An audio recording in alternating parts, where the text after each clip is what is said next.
Saya sampai sekarang terus memantau sidang kilometer 50 di pengadilan. Sidang ini menarik karena disinilah perang melawan radikalisme berlangsung di depan hukum. Hakim dan jaksa dituntut untuk secara penuh mengambil keputusan yang menjadi perhatian publik ini. Oke, saya ingin mengingatkan lagi peristiwa kilometer 50. Peristiwa kilometer 50 ini terjadi di bulan Desember tahun 2020. Waktu itu Rizik Syihab pulang dari Saudi dan disambut oleh pendukungnya dengan meriah di mana-mana. Dan pada saat itu penularan COVID varian Delta yang ganas sedang tinggi-tingginya. Pemerintah yang saat itu sedang fokus menghadang klaster-klaster baru menghukum Rizik karena menyebabkan penyebaran virus. Dan Rizik seperti biasa ketika dianggap bersalah kabur dan bersembunyi. Petugas polisi kemudian diarahkan untuk memantau pergerakan Rizik. Nah, saat itu mereka melihat ada beberapa mobil keluar dari tempat persembunyian dan memperkirakan di salah satu mobil ada Rizik Syihab. Pada saat polisi membuntuti rombongan mobil Rizik, tiba-tiba mobil polisi ditabrak oleh beberapa mobil lain yang ternyata di dalamnya adalah pasukannya Rizik.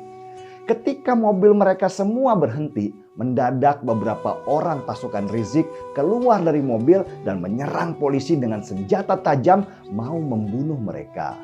Tentu saja polisi membela dirilah dan terjadilah tembak-menembak di dalam peristiwa itu.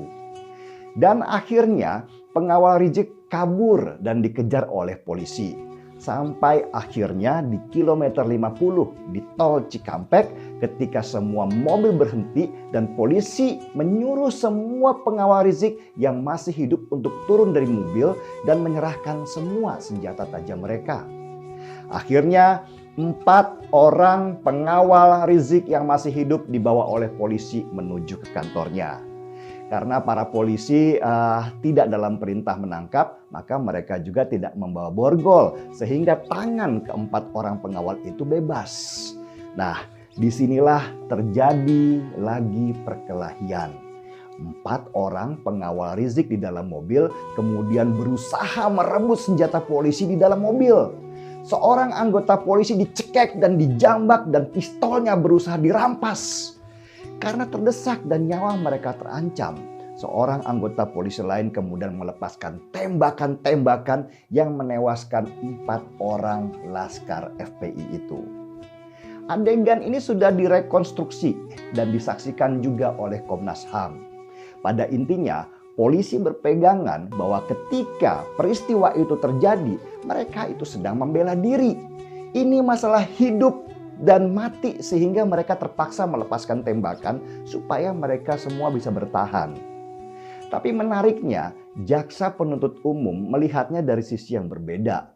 Mereka melihat bahwa di kasus ini terjadi pelanggaran HAM berat yang dilakukan oleh anggota polisi. Bahkan dalam persidangan, jaksa sempat mengarahkan tembakan polisi, kenapa kok mengarah ke alat vital?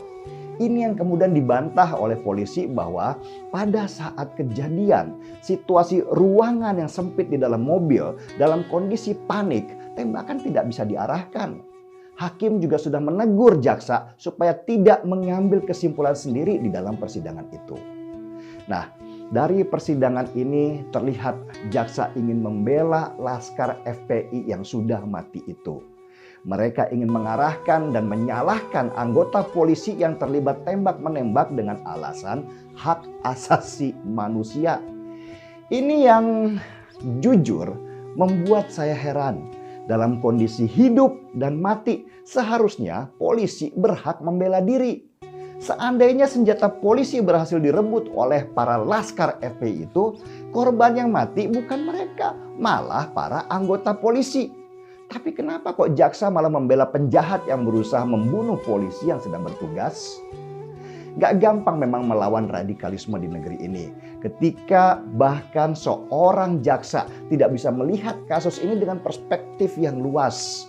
Kalau misalnya anggota polisi yang membela diri itu dihukum berat dengan alasan hak asasi manusia, saya bisa membayangkan psikologis institusi kepolisian dalam melawan radikalisme di negeri ini. Institusi kepolisian yang sedang semangat melawan kelompok radikal seperti FPI ini akan mundur teratur karena ternyata mereka dianggap salah dalam bertindak. Dan ini bahaya karena benteng kuat kita dalam melawan kelompok ini hanya kepolisian.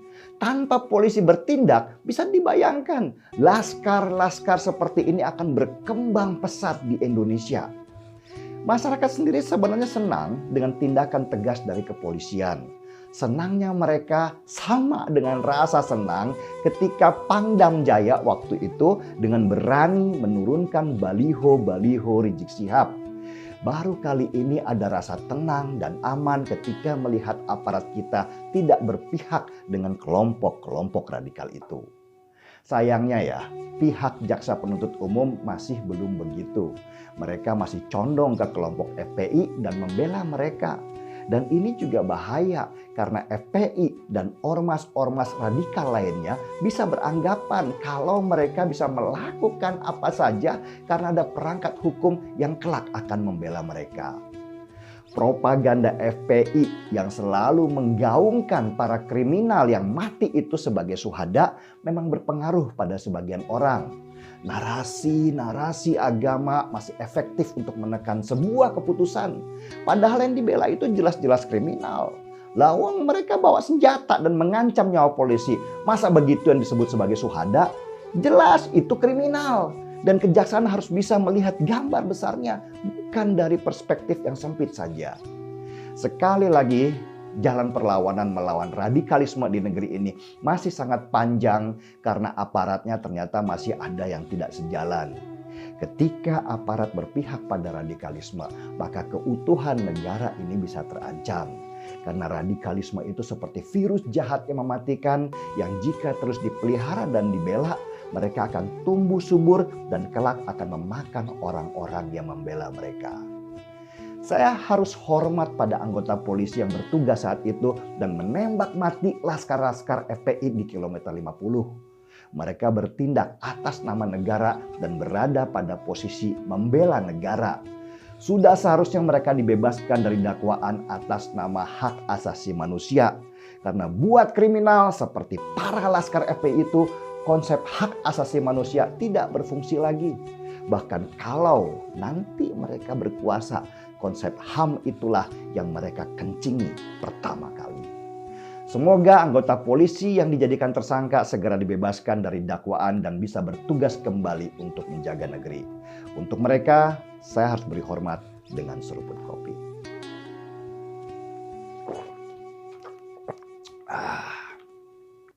Marki Bong, mari kita bongkar semua.